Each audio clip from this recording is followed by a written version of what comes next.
In the heart of the Mediterranean Sea lies a small cluster of limestone islands, sun-bleached and wind-scoured, standing quietly between Europe and Africa. To the casual observer, Malta appears insignificant, a speck of land surrounded by endless blue. But during the Second World War, this tiny island became one of the most fiercely contested pieces of territory on Earth. Its fate would shape the war across an entire sea. By 1940, the Mediterranean was no longer just a body of water. It was a lifeline. Every convoy that crossed it carried fuel, ammunition, food, and hope. For the Axis powers, it was the artery that fed their armies fighting in North Africa. For the British Empire, it was the route that kept imperial connections alive. And at the center of it all stood Malta, immovable, defiant, and dangerously placed. From Malta's harbors, British submarines and aircraft could strike at Axis supply convoys moving from Italy to Libya. Each ship sunk meant fewer tanks for Rommel, fewer bullets for the Afrika Korps, and less fuel to push deeper into Egypt. To Berlin and Rome, Malta was not merely an obstacle. It was a dagger pointed at the heart of their Mediterranean ambitions. When Italy entered the war in June 1940, Malta was immediately thrust into the front line. Air raid sirens became part of daily life. Bombs fell on airfields, docks, and densely packed streets. Civilians crowded into shelters carved into the rock, listening as explosions shook the ground above them. Yet even as the island burned, Malta did not break. The Luftwaffe soon joined the assault, bringing with it a new level of destruction. German aircraft arrived with precision bombing tactics refined over Poland, France, and Britain. Their goal was simple: crush Malta into submission, destroy its ability to fight, and silence the threat it posed to Axis supply lines. What followed would become one of the longest and most intense aerial bombardments in history. But Malta's strength was not Mies. By late 1940, the balance of power in the Mediterranean was shifting, and both sides knew it. The British understood that Malta could not survive on defiance alone. It needed air power, not weeks from now, but immediately. The answer came not from the skies, but from the sea, carried on steel decks and guarded by warships cutting silently through hostile waters. HMS Illustrious was no ordinary vessel. She was one of the Royal Navy's most advanced aircraft carriers, heavily armored, purpose-built to fight under fire. Unlike earlier carriers, Illustrious possessed an armored flight deck designed to absorb bomb strikes that would cripple lesser ships. To British planners, she represented resilience made tangible. To the Axis, she would soon represent an unforgivable threat. Her mission was deceptively simple: deliver desperately needed fighter aircraft to Malta. Hurricanes, obsolete by European standards, yet vital for Malta's survival, were lashed to her deck, their pilots knowing they would take off into one of the most dangerous skies on Earth. Once launched, there would be no return to the carrier. Malta was their only runway. As Illustrious entered the Mediterranean in January 1941, she did so under constant threat. Italian reconnaissance aircraft shadowed her movements. Axis radio traffic crackled with urgency. The presence of a British carrier so close to Sicily was intolerable. German intelligence identified her arrival almost immediately, and a clear directive emerged from the Luftwaffe command: sink her. When the Hurricanes lifted off from Illustrious and reached Malta, the effect was immediate. British fighters once again challenged Axis bombers over the island. Anti-aircraft gunners were no longer alone. For the defenders, morale surged. For the Axis, the message was unmistakable: Malta was being reinforced, not abandoned. But reinforcement came at a price. After completing her mission, Illustrious entered Grand Harbor, Malta's ancient navalry. The early months of 1941 would witness one of the most relentless campaigns in the history of aerial warfare. The Luftwaffe, determined to assert its dominance over the Mediterranean, had received explicit orders: sink the Illustrious. Every mission, every sortie, was meticulously planned to achieve a single objective: the destruction of Britain's formidable aircraft carrier and the reinforcement of Malta's air defenses. On the morning of January 16, the skies over Malta darkened with approaching aircraft. German reconnaissance planes, high above, had charted every inch of the harbor and surrounding coastline. Dive bombers, their wings cutting through thin, icy air, prepared to plunge into the thick smoke of anti-aircraft fire and dense harbor defenses. The roar of their engines echoed across the limestone cliffs as they positioned for their fatal dives. The first wave struck with terrifying precision. Ju-87 Stukas, infamous for their screeching sirens, dived from dizzying heights, releasing bombs designed to penetrate steel and stone alike.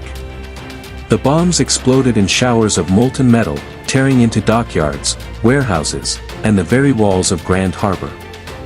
Splinters of wood and metal rained down onto the harbor water, igniting fires that spread like wildfire across fuel depots and ammunition stores. Inside Illustrious, sailors braced themselves for impact. The carrier's armored flight deck absorbed some of the punishment, but the force of repeated hits shook the ship from stem to stern. Compartments filled with smoke, flames licked along the steel walls. Damage control teams worked frantically, sealing flooded compartments, cutting wires, and carrying wounded men to safety. Every second was a struggle between survival and catastrophe. The Luftwaffe's attack was relentless. Pilots descended again and again, their dive bombing runs timed to strike in the gaps between Malta's anti-aircraft volleys. Tracer fire painted the sky in sharp lines of red and green. As the months of 1941 unfolded, Malta became less of an island and more of a fortress under continuous siege. The roar of engines and the whistle of falling bombs had become the soundtrack of everyday life. Civilians who once strolled along limestone streets now huddled in rock-cut shelters, ears ringing with the echoes of explosions, hearts trembling with the uncertainty of the next strike. The island itself seemed to breathe tension and fear, a living battlefield where survival was measured not in victories, but in hours. The Luftwaffe, working alongside the Italian Regia Aeronautica, orchestrated relentless bombing raids, targeting not only military installations but the very fabric of Maltese life. Grand Harbor, the docks warehouses storing vital supplies, airfields, hospitals, and even churches became objectives. Each raid was a calculated attempt to grind the island into submission. The goal was clear: to destroy Malta's capacity to resist and, by extension, cripple the British Mediterranean strategy. Civilians bore the brunt of this aerial campaign. Families pressed together in cramped shelters, listening to the thunderous impact above, learned to navigate fear as a constant companion. Food was rationed, and supplies were scant. Water and electricity were unreliable. Children, some not yet 10, grew up knowing the feel of the ground shaking beneath their feet, the sharp scent of smoke in the air, and the wail of air raid sirens as part of normal existence. Yet, remarkably, the human spirit refused to yield. Above them, Malta's skies were a battlefield in miniature. British Hurricanes and Fulmars intercepted incoming waves, often outnumbered but driven by determination. Dogfights unfolded over towns and hills, tracers cutting arcs through smoke-laden skies. Each engagement forced pilots to make life-or-death decisions in seconds, where a single mistake meant falling into the Mediterranean or being consumed by flames. And yet, every successful eye. In the aftermath of relentless raids, HMS Illustrious lay battered in Malta's Grand Harbor. Her once pristine flight deck was scarred by fire and shrapnel, twisted metal reflected the glow of lingering flames, and smoke curled into the sky, a somber reminder of the ferocity of the Luftwaffe's assault. Yet the carrier remained afloat, a defiant bastion in the face of overwhelming odds. Here, in the heart of the Mediterranean, the battle shifted from open skies to the intimate, grueling work of survival and repair. Damage control became an art form forged in urgency and danger. Teams of sailors moved like shadows across the flight deck, hoses in hand, extinguishing fires that threatened to consume compartments. Pumps roared as they expelled water from flooded holds.